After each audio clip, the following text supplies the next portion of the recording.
Setting the stage, the year was 2157.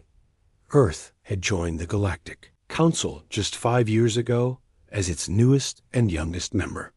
The massive space station orbiting Neptune served as humanity's diplomatic center, where Ambassador James Wilson worked tirelessly to prove that humans deserved their place among the stars.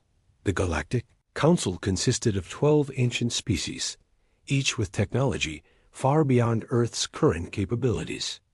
The Vorthan Empire controlled the eastern sectors with their crystalline ships. The Kalari Federation dominated trade routes with their merchant fleets. The mighty Draken Alliance held military superiority with their battlecruisers that could destroy planets. The fatal decision during the 47th Council meeting, High Commander Vex of the Draken Alliance stood before the assembly. His reptilian eyes showed contempt as he looked at the human delegation. "These humans spread too quickly," Vex declared. "They colonized 3 systems in 5 years. They breed like parasites. They must be contained before they infect our galaxy." "Ambassador," Wilson protested immediately, "we follow all Council laws. Our colonies are on uninhabited worlds. We threaten no one." But the Council had already decided. The vote was 11-1. Only the peaceful Quell abstained. The decision was made. Humanity's expansion would be stopped permanently. The first. Strike 3 days later, it happened. A mining colony on Mars, home to 50,000 civilians, went dark. No warning. No demands. The Draken fleet appeared, fired their plasma weapons, and left nothing but glass and ash where the colony once stood. Earth's defensive fleet, only 12 ships strong, rushed to help. They arrived to find debris floating in space. Among the wreckage, they found one survivor in an emergency pod, a young girl named Lisa, just 7 years old. Her recorded message would change everything. "They laughed," she whispered into the recorder. "The aliens laughed while they burned us. Humanities." Shock turns to rage. The news reached Earth in hours. Every screen, every device showed the destruction. The Galactic Council sent their official statement. Humanity has been sanctioned for aggressive expansion. Further colonization will result in further action. President Robert Hayes stood before the United Nations. His face was stone, his voice was steel. "They think we are weak because we are young. They think we are prey because we are peaceful. They forgot one thing. We survived on a death world. We evolved through ice ages, plagues, and wars. We didn't conquer Earth by being prey." The response was unanimous. Every nation, every faction, every human voice spoke as one. Never again. The preparation begins within hours. Something changed. On Earth, factories that made cars started making weapons. Scientists who studied stars started studying alien weaknesses. The planet that had finally found peace turned its entire focus to one goal: survival through strength.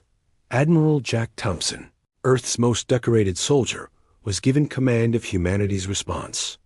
His first order shocked even his own staff. "We don't build ships to match theirs. We build ships to destroy theirs. Study their technology, find their weakness, and exploit it." Hidden in the asteroid belt, construction began on something new.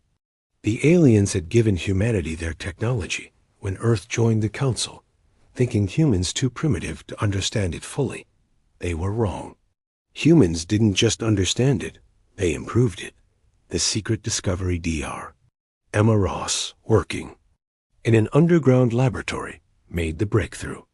The alien shields that seemed invincible had a flaw. They were designed to stop energy weapons and kinetic rounds, but they had never faced something uniquely human: nuclear weapons, enhanced with stolen alien technology. "Their shields are like armor designed to stop arrows and swords," she explained to Admiral Thompson. "But we just invented the gun." The first prototype was tested in secret. A single missile, no bigger than a transport shuttle, equipped with human nuclear technology and alien propulsion systems. The test target, an abandoned Draken battleship humanity had bought as scrap, was vaporized completely. Its shields didn't even slow the weapon down. The calm before the storm 6 months after Mars, the Galactic Council met again. High Commander Vex boasted of humanity's silence. See how they cower? One colony destroyed, and they hide on their world. Like the primitives they are, the others laughed.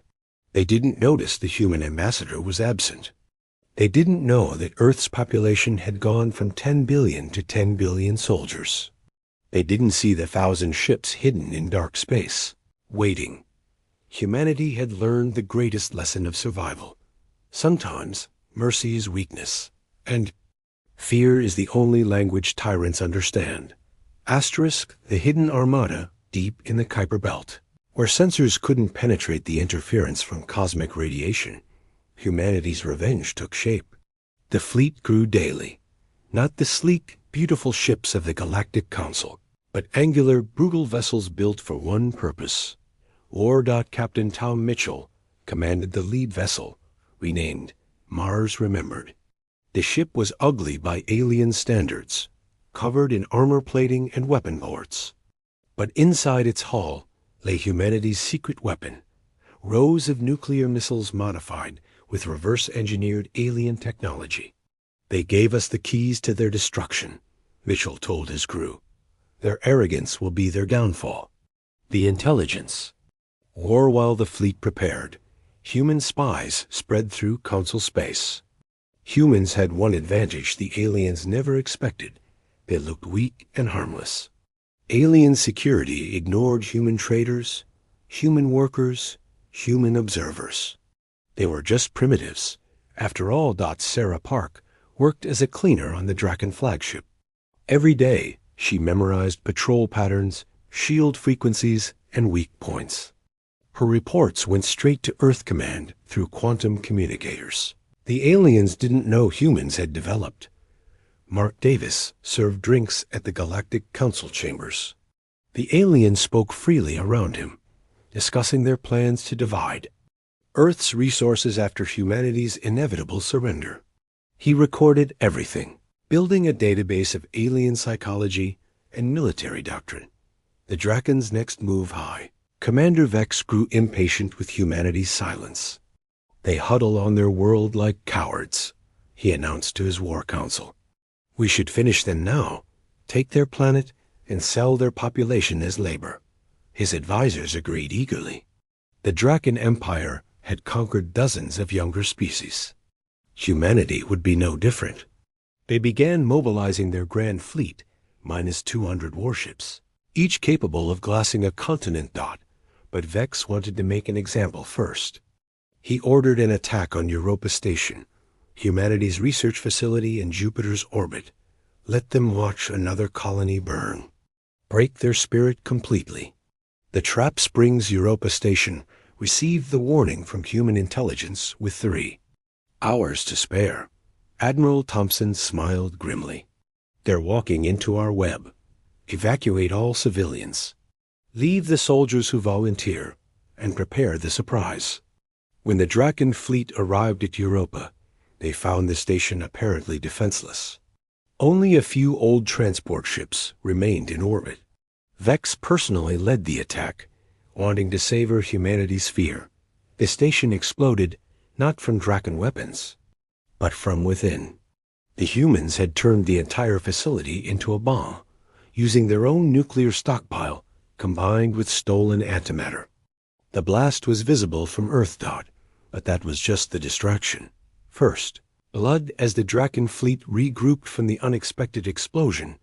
Space itself seemed to ripple. 100 human ships dropped out of hyperspace in perfect formation, already firing. The modified nuclear missiles punched through Draken shields like paper. In 30 seconds. 40 Draken ships were vapor. Captain Mitchell's voice broadcast across all frequencies. This is humanity calling. You wanted to see us fight. We're here. The Draken tried to respond, but human tactics were unlike anything in their military doctrine. Instead of forming battle lines, human ships attacked in wolf packs, hitting from multiple angles using actual nuclear explosions as cover. The Revelation High Commander Vex watched his fleet burn in disbelief. His tactical display showed the impossible humans were winning. Their primitive ships were destroying vessels that had ruled space for millennia. How? He roared at his science officer. The answer came from an intercepted human transmission. We evolved on a world that tried to kill us every day. We survived ice ages, supervolcanoes, and plagues. We fought wars with sticks, then swords, then split atoms. You think space combat is hard? Try surviving in Australia. The message as the last Draken ship fled, Admiral Thompson sent a message. To the Galactic Council. This is Fleet Admiral Thompson of Earth's combined forces. You burned one colony and killed 50,000 civilians. We destroyed 40 warships and killed 400,000 soldiers. The exchange rate is established. For every human civilian you kill, we will take 10,000 soldiers. For every human world you attack, we will burn 10 of yours. We didn't want this war. We wanted peace, but you mistook our kindness for weakness. That was your first mistake. Your second was forgetting that we're the only species that weaponized splitting atoms just to end a war faster. Humanity stands ready. Your move, Galactic Council. The transmission ended with a list, the coordinates of every major military installation in Council space, proving human intelligence had mapped them all. Asterisk. Emergency session. The Grand Chamber of the Galactic Council had never seen such chaos. Representatives from all 12 species argued frantically as the human. Ambassador's seat remained empty, a silent threat more powerful than any words. Elder. Prime Zalok of the Vorthan Empire slammed his crystalline hand on the table. Impossible. The humans are primitives. They've only had spaceflight for 2 centuries. But the evidence was undeniable. 40 Draken warships, the pride of the most military advanced species in the galaxy, destroyed in under 3 minutes. The footage played on repeat, showing human ships moving with coordinated precision that defied their supposed technological limitations. The Analysis Council military analyst Theta provided the breakdown that chilled every representative present. The humans didn't just copy our technology. They improved it. Their missiles use a combination of nuclear fission and our own shield harmonics. They turned our greatest defense into our weakness. High Counselor Vex, barely alive after escaping in a rescue pod, added his witness testimony. They fight without honor, without rules. They use suicide attacks, hidden bombs, and weapons that violate 17 Council conventions. You mean the conventions they weren't allowed to vote on? The voice came from the doorway. Ambassador Wilson had returned, flanked by 2 human Marines in power armor that hummed with barely contained energy. Humanity's terms, Wilson walked slowly to his seat, every alien eye tracking his movement. The Marines remained by the door, their weapons powered but not aimed. Yet, the Galactic Council made a decision. Wilson began, his voice carrying to every corner of the chamber. You voted to contain humanity through force. You killed civilians. Children. Now you face the consequences. He placed a datapad on the table. These are our terms. Non-negotiable. The terms were simple. Full reparations for Mars colony. 500 billion credits, technology transfer equality. Humanity receives all military tech veto power in the Council. Equal to founding members. The Draken Empire's military limited to defensive forces only. Any future attack on human civilians will result in total war. The revelation of human nature. Counselor Sarek of the Kalari Federation spoke carefully. These terms, they're surprisingly merciful. We expected demands for our destruction. Wilson smiled coldly. You still don't understand humans. We can be the kindest friends or the worst enemies. We chose friendship. You chose to make us enemies. But even now, we offer you a path back to peace. But make no mistake, Wilson continued, standing. We have weapons you haven't seen. Every human colony ship launched in the last 6 months, they're warships in disguise. That asteroid mining operation near your homeworld, Zalak? It's a forward military base. The room erupted in panic. Security scans confirmed it. Hundreds of human vessels previously classified as civilian were actually armed. Humanity had militarized, without anyone noticing. The history lesson. Let me tell you about human history, Wilson said, silencing the room. We had 2 world wars before we even reached space. The second one ended when we dropped nuclear weapons on cities. We felt such horror at what we'd done that we created laws to prevent it happening again. He paused, letting the words sink in. You made us break those laws. You made us remember why we created them. Because when humans go to war, truly go to war, we don't stop until the threat is eliminated. Ask the Neanderthals. Oh wait, you can't. The council voted within the hour. 11-1 in favor of accepting humanity's terms. Only the Draken voted against, and their vote no longer mattered. Their fleet was gone, their empire vulnerable. But Elder Zalak asked the question everyone was thinking. How did you advance so quickly? This technology should have taken you centuries to develop. Wilson's answer would haunt them forever. You gave us the technology and told us we were too primitive to understand it. You challenged human pride and intelligence. There's no greater motivation for a human than being told something is impossible. The new reality, as the session ended, council members noticed something else. Human ships were appearing throughout council space, not attacking, just watching, waiting. A constant reminder that humanity was no longer the weak newcomer. High Counselor Vex, broken and defeated, asked Wilson one final question. Would you really have destroyed us all? Wilson looked him directly in the eyes. You killed children, human children. There's no force in the universe that would have stopped us from avenging them. Consider yourself lucky. We're offering peace instead of extinction. The message was clear. Humanity had arrived as a galactic power, and the old order would never be the same. The uncomfortable peace 3. Months passed after the council accepted humanity's terms. The galaxy watched nervously as human ships patrolled trade routes previously controlled by the Draken Empire. But something unexpected happened. Piracy dropped to 0. Human captains dealt with raiders swiftly and decisively. Captain Mitchell, now Admiral of the Third Fleet, received reports from across human-controlled space. The other species are testing us, his intelligence officer, Lieutenant Kim, reported. Small provocations, border disputes, trying to find our limits. Mitchell smiled grimly. Then it's time for a demonstration. Send word to Earth Command. Operation Reminder is authorized.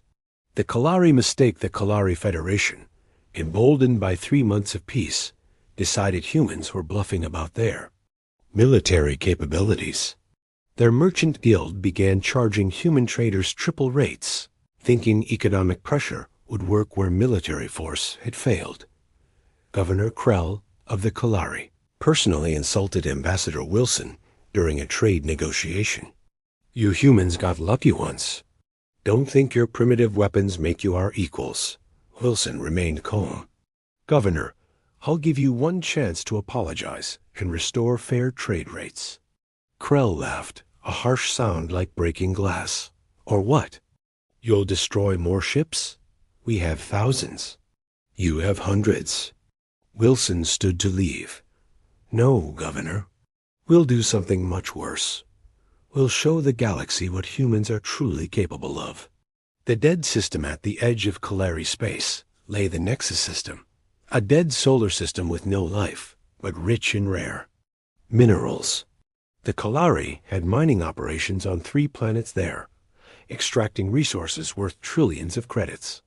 Admiral Thompson himself commanded the demonstration. 50 human ships surrounded the system, broadcasting on all frequencies.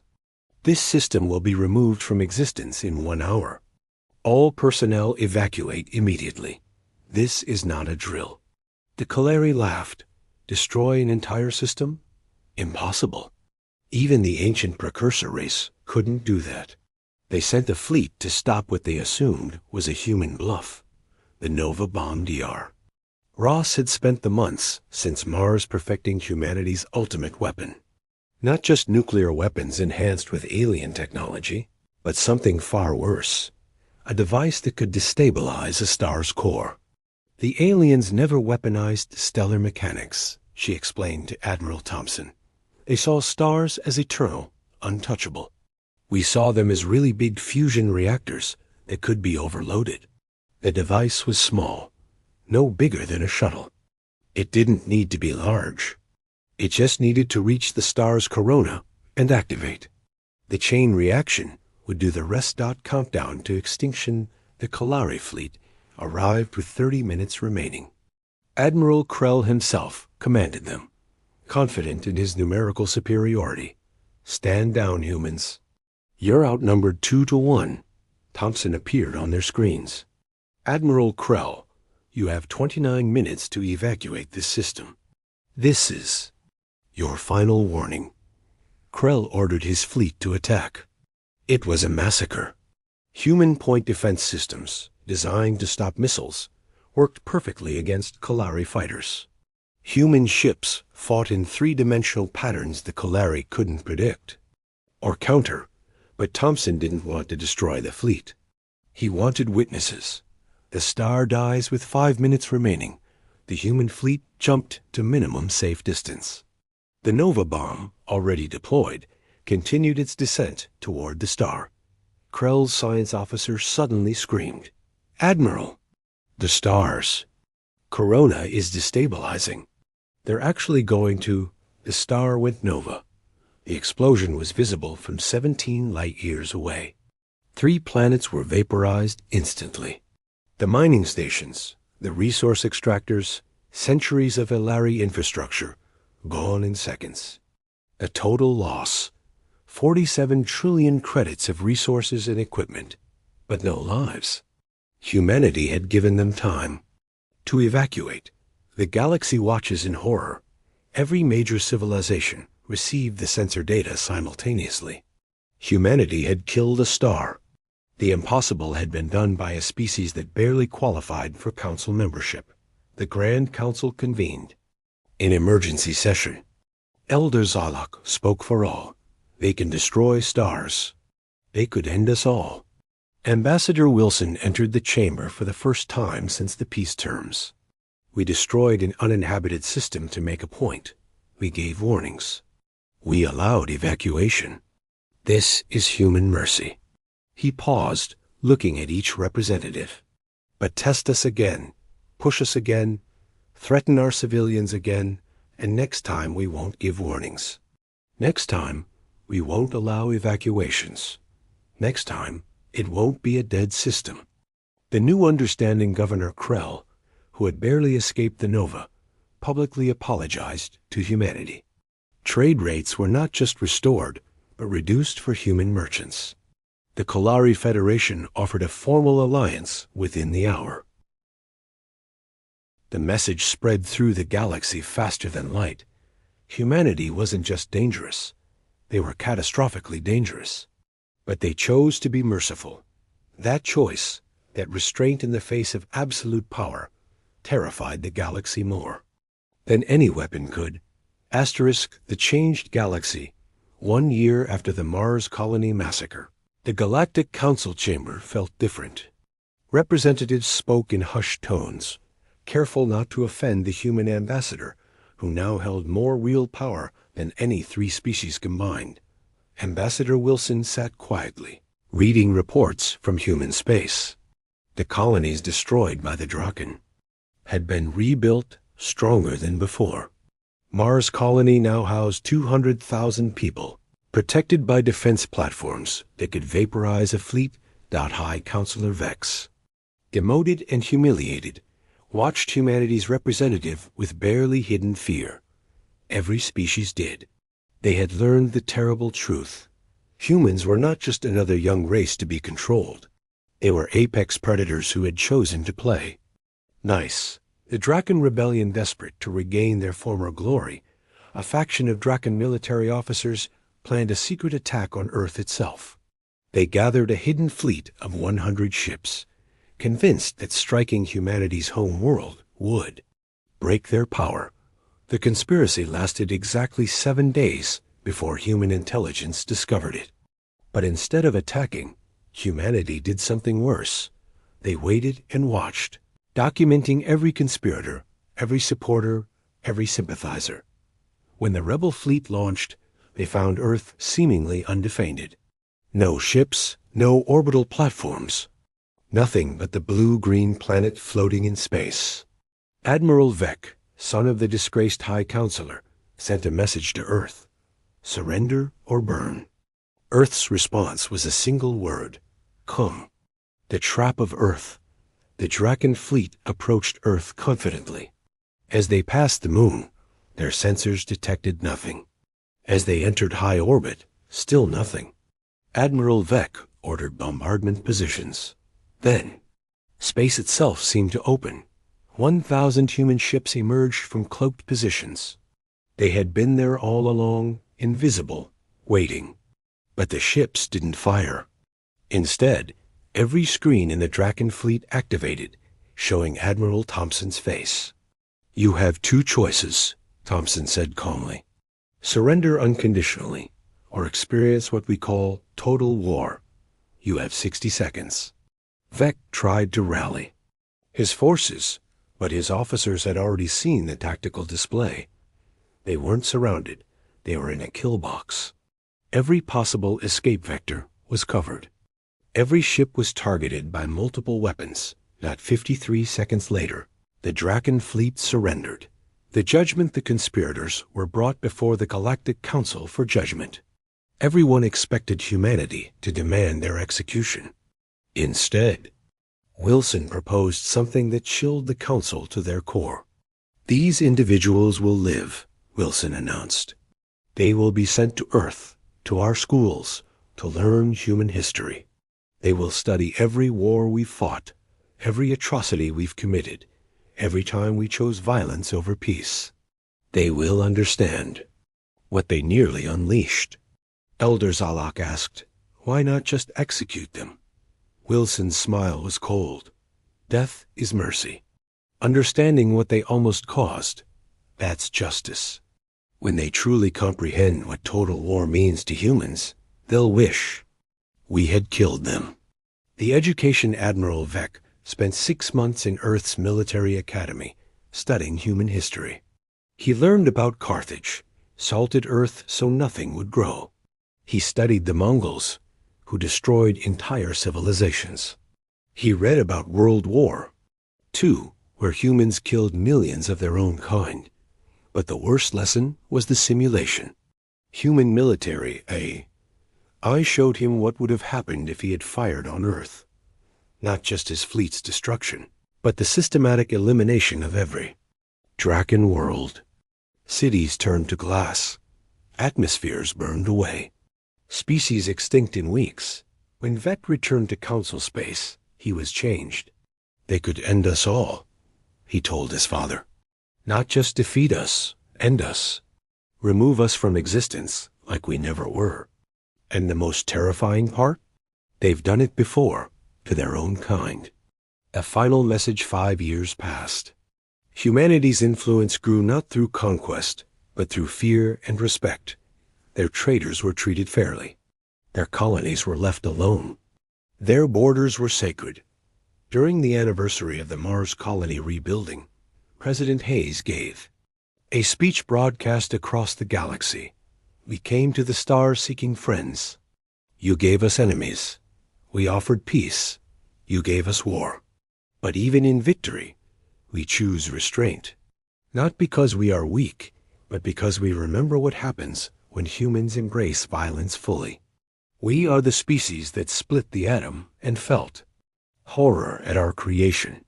We are the race that conquered a death world and then looked to the stars for something better. We are humanity. We can be your greatest ally or your worst nightmare.